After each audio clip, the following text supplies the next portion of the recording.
प्रिय देशवासियों एवं संविधान के संरक्षकों, विश्व हिंदी दिवस के शुभ अवसर पर आज मैं जनता की अदालत में एक मुकदमा दाखिल कर रहा हूं, जिसमें प्रार्थना है कि civil appeal D number 64,475/2025 Indradev Prasad बनाम भारतीय विधिक परिषद एवं अन्य के न्यायिक कार्यवाहियों में उपस्थित होकर हिंदी विरोधी नियम कानून का विरोध करिए, जिसका मुख्य आधार यह है कि जैसे चोर डकैत किसी व्यक्ति का रुपया पैसा छीनवाने का कोशिश करता है, वैसे ही विद्वान महाधिवक्ता बिहार श्री पी.के. शाही मेरे उस मौलिक अधिकार को छीनवाने का कोशिश कर रहे हैं, जो हमको अधिवक्ता अधिनियम 1961 की धारा 30 सह पठित भारत का संविधान का अनुच्छेद 19(1)(6) से प्राप्त है, जिसका मुख्य कारण यह है कि मैं माननीय उच्च न्यायालय पटना के न्यायिक कार्यवाहियों में भारत संघ की राजभाषा हिंदी में वकालत करता हूं और हिंदी विरोधी नियम कानून का विरोध करता हूं, जिससे संबंधित सुनवाई प्रक्रिया का एक वीडियो वायरल हुआ है, जिसको देखने वाले लोगों की संख्या लगभग 50 लाख है, जिसका संज्ञान तत्कालीन केंद्रीय विधि मंत्री श्री किरण रिजिजू लेकर बार काउंसिल ऑफ इंडिया एवं बिहार बार काउंसिल के संयुक्त तत्वाधान में आयोजित राष्ट्रीय विचार गोष्ठी दिनांक 24/9/2022 के उद्बोधन में बोले भी हैं कि अब कोर्ट प्रोसीडिंग का वीडियो भी वायरल होता है,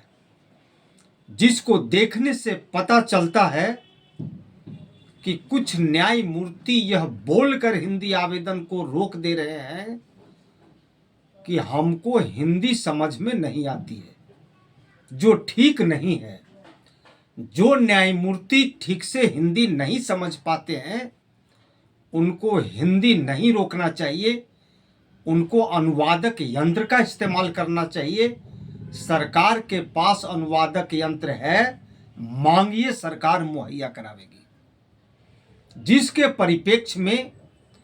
बार काउंसिल ऑफ इंडिया एवं बिहार बार काउंसिल को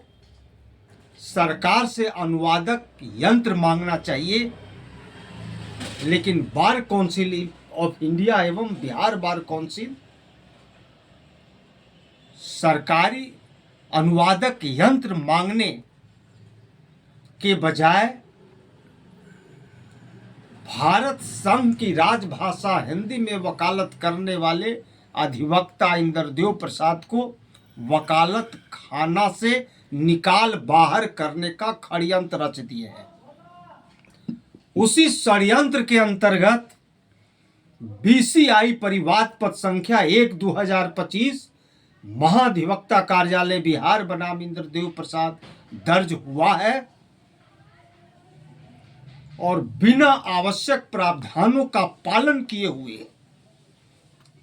कुछ दिनों के लिए मेरा अधिवक्ता अनुज्ञप्ति संख्या 315/98 को निलंबित कर दिया गया था। निलंबन अवधि समाप्त होने पर मैं पुनः हिंदी में वकालत प्रारंभ किया, तब उस प्रभावहीन निलंबन आदेश को फर्जी तरीके से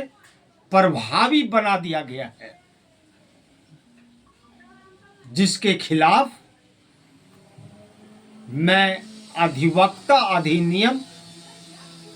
1961 की धारा 38 के अंतर्गत उच्चतम न्यायालय भारत में सिविल अपील डी नंबर 64,475/2025 दाखिल किया हूं, जिसको उच्चतम न्यायालय भारत का कार्यालय इसलिए त्रुटि मुक्त नहीं कर रहा है क्योंकि हमने अपना अपील भारत संघ की राजभाषा हिंदी में दाखिल किया है और उसका अंग्रेजी अनुवाद देने से इनकार इस आधार पर किया है कि हिंदी स्वतंत्रता संग्राम की भाषा है, हिंदी भारत संघ की राजभाषा है, हिंदी बिहार राज्य की राजभाषा है, हिंदी बिहार प्रांत के न्यायालयों की भाषा है। क्रिमिनल WJC संख्या 435/2015 कृष्णा यादव बनाम बिहार राज्य एवं अन्य में पारित माननीय पूर्ण पीठ का निर्णयादेश दिनांक 30/4/2019 से हिंदी पटना उच्च न्यायालय की भी भाषा बन गई है।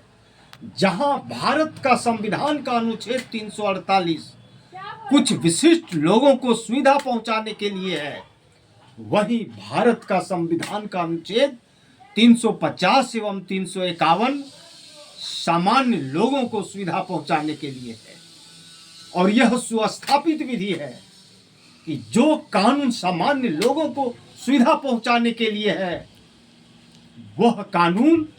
विशिष्ट लोगों को सुविधा पहुंचाने वाले कानून पर प्रभावी हो जाता है। इन्हीं शब्दों के साथ मैं आपसे आग्रह करता हूं कि सिविल प्रक्रिया civil appeal D number 64,475/2025 Indradev Prasad बनाम भारतीय विधिक परिषद एवं अन्य के न्यायिक कार्यवाहियों में उपस्थित होकर हिंदी विरोधी नियम कानून का विरोध करिए और उच्चतम न्यायालय भारत के लीगल सर्विस कमेटी से इसमें निःशुल्क कानूनी सहायता मांगिए। इन्हीं शब्दों के साथ जय हिंद, जय भारत।